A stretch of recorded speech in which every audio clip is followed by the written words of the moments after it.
Form the differential equation of family of curves y equal to c into x minus c whole square where c is a parameter.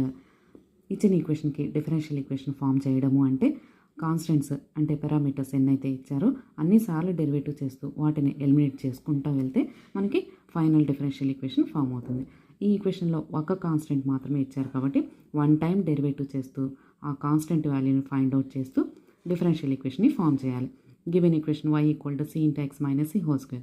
Differentiating with respect to x, then dy by dx equal to c into, this is in the form of x power n into x power n minus 1 into x derivative 1, constant derivative 0, that equal to 2c into x minus c.